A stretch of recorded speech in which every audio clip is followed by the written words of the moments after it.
Thank you, Reggie. Good morning, everyone. Are you ready? Nate and I are very happy and honored to be able to show all of you exactly how you're going to be playing Zelda this year on Wii.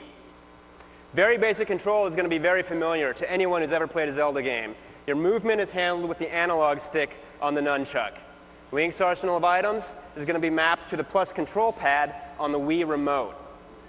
And Zelda's patented targeting system will be handled using the Z button, also on the nunchuck in the left hand. But the Wii version of Twilight Princess takes advantage, of course, of the unique controller. It provides new, unique, and intuitive feel to the gameplay. And that's what makes it great. The first thing you'll notice on screen in the Wii version is the presence of a fairy. This fairy indicates where you'll be pointing with the Wii remote's pointer. You'll use this on a very basic level to access all of your menu screens, select your items. It's very intuitive, it's very nice, it's very easy to use, and I think you're all going to like it. But, you know, menus aren't that exciting, so why don't we get into some of the more intense battles? Your basic sword swings are handled using the B button on the bottom of the Wii remote. But of course, not all of your enemies are going to be within reach. Some of them you're going to have to get at from a distance. And that's where Link's bow comes in handy. Like all distance weapons, the bow is going to be aimed using the pointer on the Wii remote. Now, as Nate's showing us here, as you aim, there's a circle in the center of the screen. Within that circle, your targeting cursor moves independently. Outside it, the camera moves with it. The beauty of this control scheme is that it's intuitive. You know, there's no more inverted shooting, just point and shoot. And it adds realism to the game. It feels like you're actually aiming with a bow. It's not some controller. Now, with the bow, the Wii remote also adds depth of sound. And this is where we can finally start to unveil some of the secrets that still remain about the controller. Built into the Wii remote is a speaker. You'll hear the bowstring draw taut. You'll hear the flip of the arrow. And then you'll hear that sound travel from your hand to the TV, where that arrow will plunge into the chest of your enemy. That's depth of sound that no other controller and no other system can offer. And I know that other developers already have a whole lot of very unique ideas about how to take advantage of this feature. Now here we have Nate showing us some more intense battle. And as I mentioned, basic sword swing is on the B button. But you're also going to be using the motion sensing capabilities of the Wii remote. A quick jab with the Wii remote, and Link does a shield shove, knocking your enemy silly. And the great thing is you feel the impact of that shove with the built-in rumble feature. Now watch.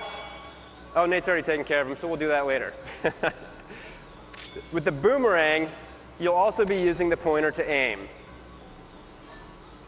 So what we're going to show you here is some basic Zelda puzzle solving. It's the same type of thing that you've come to experience in Zelda games, the same type of thing you've come to expect. Twilight Princess is going to feature a great deal of it.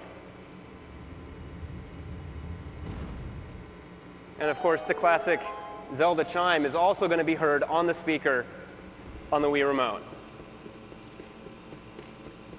Now what we're showing you here today is just a very simple, stripped-down version of a single dungeon.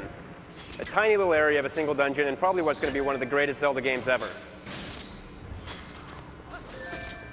So if Nate can take care of these guys with his bow here really quickly. Oh, Nate. Oh, you're the only person in America who's played this game and you still can't do this? Come on. One other thing you can do is you can pick up crates with the A button on the Wii remote, and then when you want to throw them at your enemy, you just give a quick chuck with the nunchuck. So like I've mentioned, the nunchuck, obviously, again, has built-in motion sensing capability, independent of the Wii remote. You've got two different controllers, two different motion sensors, and that allows for a lot of freedom with unique control styles. You'll notice here that Link's iron boots also make a return. But these boots aren't just going to weigh you down this time around. If you watch here, they're actually going to lift you up.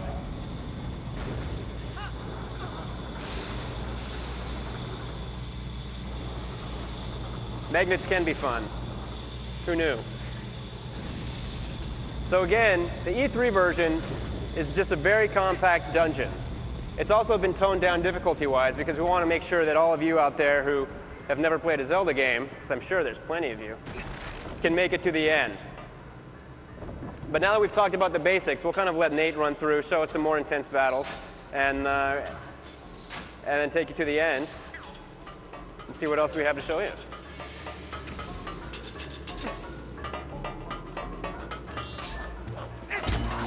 Again, quick little jab for the shield. Quick rotation for the spin attack, you'll notice there. Also on the nunchuck. There's a little more puzzle solving. So again, quick rotation with the nunchuck for the spin attack, and then you just stab down with the nunchuck, and Link will do his down thrust, finishing your enemies off. And let me tell you, that feels really good.